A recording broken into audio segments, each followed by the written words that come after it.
By the summer of 1942, Adolf Hitler faced both urgency and obsession. His invasion of the Soviet Union had failed to deliver a decisive blow the previous year. Moscow had survived, and the Red Army had proven resilient. Germany controlled vast stretches of Soviet territory, yet Hitler believed that victory was slipping through his fingers. He turned his focus south, toward the oil-rich Caucasus region, convinced that controlling the oil fields would sustain the German war machine. Without fuel, he believed Germany could not fight a prolonged war. Yet standing along the Volga River was Stalingrad, an industrial city, a river transport hub, and a symbolic target. Its capture would not only protect the southern advance but humiliate Stalin himself. Hitler's obsession transformed a strategic objective into a personal goal. For the Führer, taking Stalingrad became as much about prestige as strategy. Commanders warned of overextension, but Hitler dismissed caution, believing that morale and symbolism were as crucial as military logic. The German Army Group South advanced across the southern Russian steppes with remarkable speed. Panzers roared over open plains, and infantry marched behind, confident in their momentum. Soviet forces retreated under pressure, often destroying infrastructure as they fell back. The apparent ease of progress reinforced the illusion that Blitzkrieg would succeed again. Yet the further they advanced, the longer their supply lines stretched, and the weaker their flanks became. Stalingrad was no longer just a city. It was the beginning of an unpredictable and deadly campaign that would test every limit of men and machines. In August 1942, the Luftwaffe initiated one of the most devastating bombing campaigns of World War II. Hundreds of aircraft unleashed thousands of tons of explosives on Stalingrad. Industrial factories, residential blocks, docks, and warehouses along the Volga were instantly reduced to burning rubble. Smoke and dust obscured the sky, and massive fireballs from destroyed oil tanks illuminated the city like a raging inferno. Civilians ran through the streets, many without shelter, many perishing under collapsing buildings. By the end of the first week, tens of thousands were dead or wounded. The bombing, however, produced unforeseen consequences. While German commanders believed that destruction would break Soviet morale, the ruins transformed the battlefield into an ideal defensive terrain. Collapsed buildings became fortified positions. Twisted steel and masonry blocked streets, impeding tank movements. Factories and basements were turned into bunkers. Snipers, machine gun crews, and small squads could hold ground that would have otherwise fallen quickly. The Luftwaffe's overwhelming force inadvertently created a labyrinthine battlefield that nullified the advantages of German mobility. When the German Sixth Army finally entered the outskirts, they were met with organized resistance in every sector. Street by street, building by building, Soviet troops refused to retreat. Supplies and reinforcements were ferried across the Volga under constant artillery fire.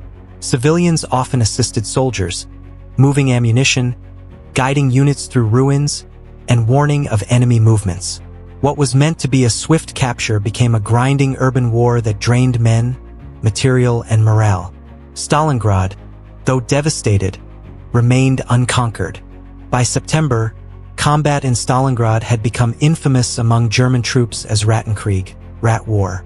The battle was fought not in wide plains suitable for tanks and artillery, but in tight ruins, sewers, and shattered apartment complexes. Opposing forces were often separated by mere meters, exchanging fire across doorways and walls. Tanks became largely irrelevant in the confined urban terrain. Combat relied on grenades, submachine guns, and brutal close-quarters assaults. Soviet defenders adapted rapidly. Commanders like General Vasily Chukov instructed soldiers to remain as close to the enemy as possible to reduce the effectiveness of German airstrikes and artillery. Reinforcements crossed the Volga under heavy fire, often arriving with minimal equipment. Improvised weapons and salvaged arms became essential. Orders were clear. Retreat was forbidden under Stalin's notorious Order No. 227. Not one step back. German troops, initially confident, found their advantages diminished. Every building taken had to be cleared room by room with immense losses. Streets changed hands multiple times a day. The Volga served as the lifeline for Soviet forces, delivering reinforcements, ammunition, and food despite heavy bombardment. By October, despite controlling large sections of the city, German forces were already locked into a battle that threatened to consume their entire army. Stalingrad was no longer simply a target. It had become a fortress capable of absorbing catastrophic losses while remaining defiant. While German forces were bogged down inside the city, Soviet High Command planned a decisive counterattack. They identified the Axis flanks north and south of Stalingrad as weakly defended, primarily by Romanian and Hungarian units with limited armor and anti-tank capabilities. The stage was set for a massive pincer movement. In November 1942, Operation Uranus began. Soviet artillery thundered across the front, followed by rapid armored advances that broke through the weakened flanks. Within days, Soviet forces swept deep into German-controlled territory and linked behind the city, effectively encircling the 6th Army. Nearly 300,000 Axis troops were trapped inside Stalingrad. The situation inside the pocket grew desperate. Supply lines were cut, and German commanders urgently requested permission to break out. Hitler refused, insisting that the army hold its ground and promising Luftwaffe resupply by air. The German 6th Army had moved from confident invader to besieged prisoner. The momentum of war had shifted irrevocably. Hitler's reliance on the Luftwaffe proved catastrophic. Göring had assured him that the 6th Army could be supplied entirely by air. In reality, bad weather, Soviet anti-aircraft fire, and limited transport capacity meant that only a fraction of the necessary food, ammunition, and fuel reached the encircled forces. Soldiers were forced to survive on limited rations, often resorting to consuming horses or supplies meant for artillery. Medical care collapsed under the mounting casualties, and morale began to deteriorate rapidly. The harsh winter compounded the crisis. Temperatures plunged below -20 degrees Celsius, weapons jammed, and engines froze. Soldiers huddled in ruined buildings, many suffering frostbite or starvation. Every day became a struggle to survive rather than fight. The 6th Army, once one of Germany's most formidable forces, was now trapped and weakening under the combined effects of encirclement, cold, and hunger. By late December 1942, the Russian winter had fully descended on Stalingrad. Temperatures plummeted to extreme lows, often reaching -30 degrees Celsius at night. German soldiers, unprepared for such conditions, struggled to survive. Their winter uniforms were insufficient, footwear froze solid, and frostbite became rampant. Engines refused to start, weapons jammed, and even basic movement through snow-choked streets became exhausting. The harsh environment itself had become an unrelenting adversary. Inside the encircled 6th Army, morale deteriorated rapidly. Hunger gnawed at men already exhausted from months of intense urban combat. Rations were meager, often consisting of nothing more than a few biscuits or boiled horsemeat. Medical supplies were critically low, and wounded soldiers frequently succumbed to infection or frostbite. Officers attempted to maintain order, but discipline frayed under the combined pressures of cold, hunger, and constant Soviet attacks. The once powerful army, which had surged across the Russian plains with confidence, now teetered on the brink of collapse. Meanwhile, the Red Army, well acclimated to the brutal winter, intensified its pressure. Soviet artillery and sniper units took advantage of the frozen ruins, striking at German positions with precision.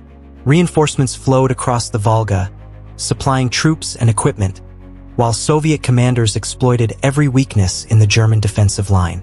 The city's shattered buildings, which had initially hindered German forces, now became ideal positions for the defenders, creating a deadly labyrinth for the attackers.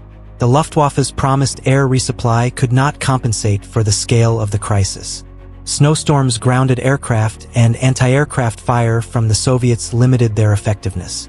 German pilots struggled to deliver even minimal supplies, and many sorties returned empty or lost to Soviet defenses. With each passing day, the 6th Army sank deeper into a desperate struggle for survival.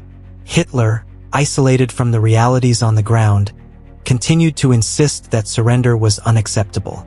Orders demanded that the army hold its positions, no matter the cost. Yet the human toll was staggering. Thousands froze to death in makeshift shelters. Ammunition shortages forced soldiers to scavenge enemy weapons or improvise defenses.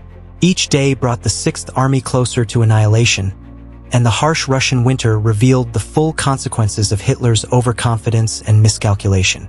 By January 1943, the situation for the encircled Sixth Army had become catastrophic. Soviet forces launched Operation Ring, a final offensive aimed at annihilating the trapped German divisions. Artillery fire rained down continuously, obliterating defensive positions and shattered buildings alike.